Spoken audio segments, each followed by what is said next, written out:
All said and done అంటే మొత్తం రాసేసి ఆఖరి పేరాలో రాసింది జడ్జి గారు. All said and done in the absence of there being no allegation against any of the family members of the deceased petitioner number 2 Ramoji Rao comma ఇదంతా ఒకటే sentence రాశాడు. ఇక ఎక్కడ అసలు జడ్జి గారు రాసిన దాంట్లో ఒక్కటే సెంటెన్స్, మధ్యలో ఫుల్ స్టాప్ లేదు, కొన్ని కామాలు ఉన్నాయి. ఏం రాశాడు చూడండి ఎలా ఉంటుందో, మంచి ఇంట్రెస్టింగ్ అని. In the absence of there being no allegation అంటే అర్థం ఏంటి?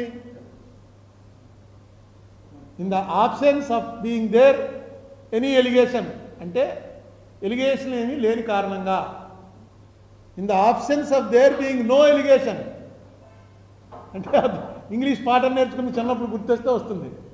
అంటే ఎలిగేషన్లు లేకపోవడం అంటూ లేదు.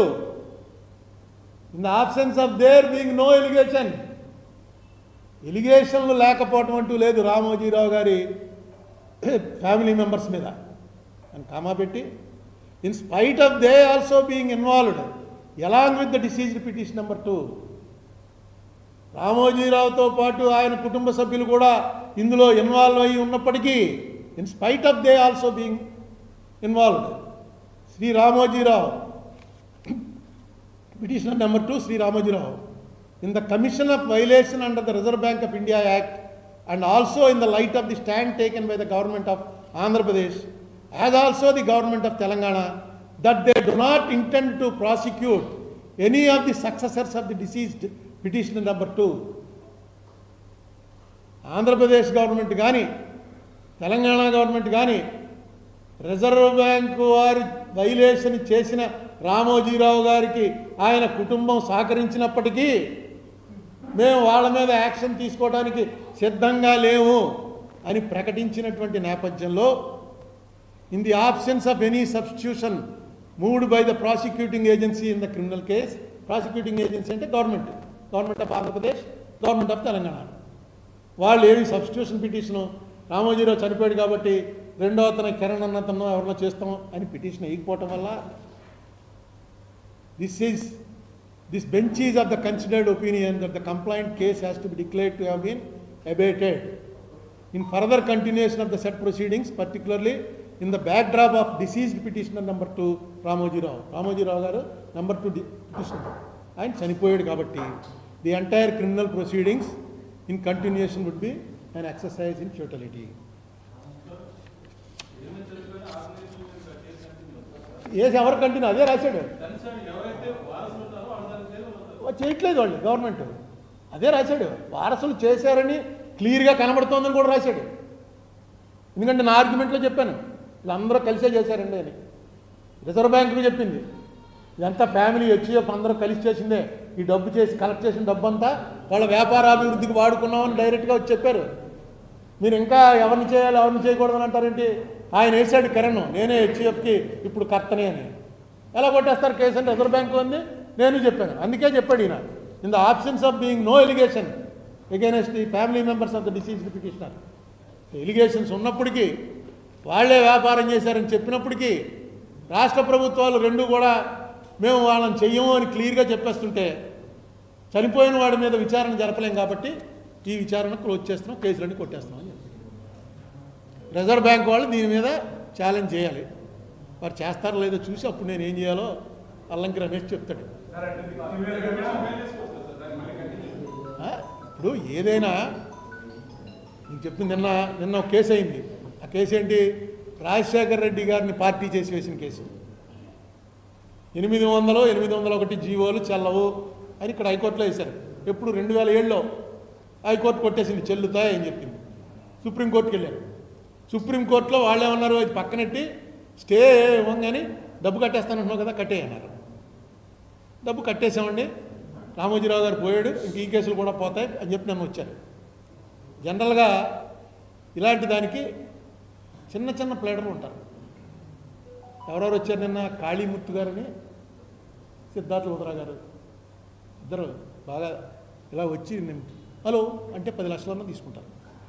వాళ్ళిద్దరూ వచ్చారు. ఇక్కడ స్టేట్ గవర్నమెంట్ ఇవి కలిసిపోయాయి. నేను అడిగాను, ఏమన్నా బాబు ఈ మాట ఏనండి, ఇది ఓన్లీ డిపాజిట్లు వెనక్కి ఇచ్చాడా, డిపాజిట్లు ఎందుకు కలెక్ట్ చేశాడనేది మెయిన్. రిజర్వ్ బ్యాంక్ వైలేషన్ ఉంది, దాని మీద నేను ఇంప్లీడింగ్ వేశాను కదా. నాది ఒక్క మాట ఏనంటే, జడ్జి గారు అసలు నా మొహం కూడా చూడలేదు, ఎందుకంటే ఆన్లైన్ వెళ్ళాను. ఆయన ఏమన్నాడంటే ఇవన్నీ మెరిట్స్ మీద మాట్లాడేది, నువ్వు హైకోర్టుకి వెళ్ళు, హైకోర్టు పంపించేస్తున్నావు కేసులు. వాళ్ళు హైకోర్టు పంపించామని గవర్నమెంట్ చెప్తుంది, పార్టీ చెప్తుంది.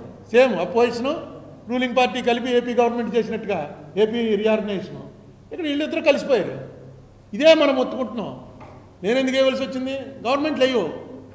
ఆ జగన్ ఉన్నప్పుడు కూడా ఫస్ట్ జగన్కి రాసిన లెటరే ఈ కేసు చూడవయ్యా బాబు అని రాశాను. ఆయన కూడా 2 ఏళ్ళు టైం తీసుకున్నాడు వచ్చి సపోర్ట్ చేస్తూ వేయడానికి. ఎందుకో మరి అది రామోజీరావు గారు అదృష్టమో ఏంటో, ఆయన చనిపోయాడు, కానీ చనిపోవడం ద్వారా ఆయన విజయం సాధించాడు. ఎందుకంటే క్రిమినల్ కేసులు చచ్చిపోయిన వాళ్ళ మీద ఉండవు, కానీ పెనాల్టీ ఉంటుంది. పెనాల్టీస్ రిజర్వ్ బ్యాంక్ వసూలు చేయాలి. ఇప్పుడు నేను వేయాలంటే మళ్ళీ రిజర్వ్ బ్యాంక్ని, ఆంధ్రప్రదేశ్ని, తెలంగాణని పార్టీలు చేసి మళ్ళీ వేయాలి. మళ్ళీ వేయచ్చు. అయితే దానికి ఎన్నాళ్ళు పడుతుంది అని నేను చెప్పాను. నేను రాలేనే బాబు, ఇంక తిరగలేను. 43 సార్లు వెళ్ళాను 5 ఏళ్లలో ఈ రామోజీరావు గారి కేసు గురించి. ఎందుకంటే పార్టీ ఇన్ పర్సన్ నేనే వెళ్ళి నిలబడాలి. నిన్న చూడండి, నేను కనబడితే 2 నిమిషాలు ముందునేమో. ఆన్లైన్ వెళ్ళేటప్పటికి సరిగ్గా కనబడలేదు ఆయన, అసలు అటేపు కెమెరా కేసే చూడలేదు. లేదు లేదు లేదు వెళ్ళి నువ్వు హైకోర్టులో చెప్పుకో అన్నాడు ఆయన. మనం చెప్పుకోవాల్సి వస్తే హైకోర్టులో చెప్పుకో, ఇక్కడ పంపించేస్తున్నాం హైకోర్టుకి. ఎందుకంటే వాళ్ళ గొడవ వాళ్ళది 100 కేసులు ఉంటాయి.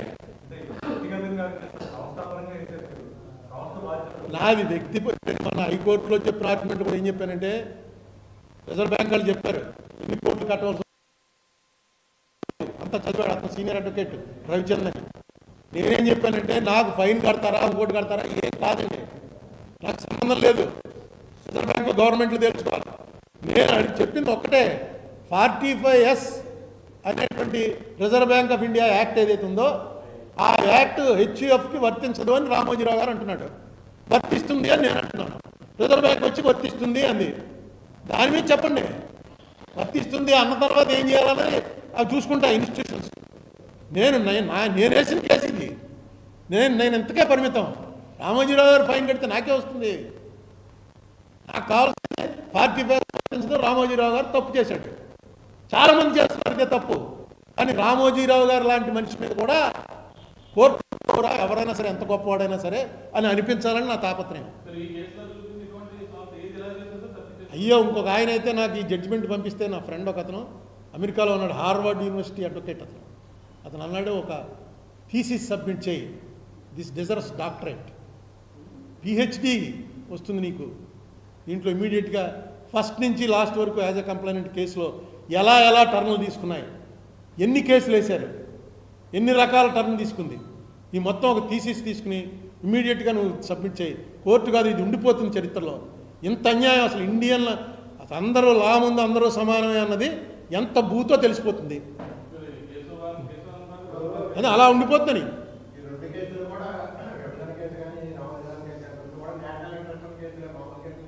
ఇది మీకు విభజన కేసు అనేది అదండి, విభజన కేసు అనేది అయిపోయింది.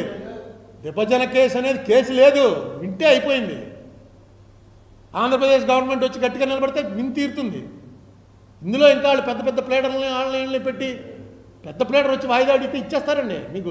హైకోర్టు, సుప్రీంకోర్టులో అక్కడ సీనియర్ అడ్వకేట్ అంటూ వచ్చాడంటే జడ్జి గారు వెంటనే ఇచ్చేస్తాడు. నేను చూశాను కానీ అనుభవంలో చెప్తున్నాను. వాళ్ళకు కూడా ఎలా ఉంటుంది జడ్జిలకి చెప్పాను ఇంతకుముందు, తలనొప్పి. కాశ్మీర్లో ఎవరన్నా అరెస్ట్ చేశారండి కేసు అవుతుంది, అది వింటాడు. ఇద్దరు నేను కాశ్మీర్లో వాళ్ళని అరెస్ట్ చేశారు, అన్యాయంగా చేశారు, లోపల పెట్టారు, ఏబిఎస్ కార్పస్ మూవ్ చేస్తే ఇచ్చేయలేదు, అది చేయలేదు, అన్నీ వింటాడు. యువతలాడ వాయిదా వేసాం. తర్వాత కేసు, మా ఆవిడ నాకు విడాకులు ఇచ్చిందండి, నన్ను ఏమో నా మీద రెడ్ అలర్ట్ పెట్టారు, అది నెక్స్ట్ కేసు. దాని తర్వాత కేసు వస్తుంది, మా ఆవిడకి పావు గరిచింది, పావు గరిస్తే మున్సిపాలిటీ వాళ్ళు ఏం చేయట్లేదేంటి. ఎలా ఉంటుందా జడ్జికి? జడ్జికి ఉండే బాధ జడ్జికి ఉంటుంది. వదిలిపోతే బాగుండరా. ఆఖరికి విడాకుల కేసులు అన్నీ సుప్రీంకోర్టుకి వెళ్ళిపోతున్నాయి. ఏం చేస్తాం?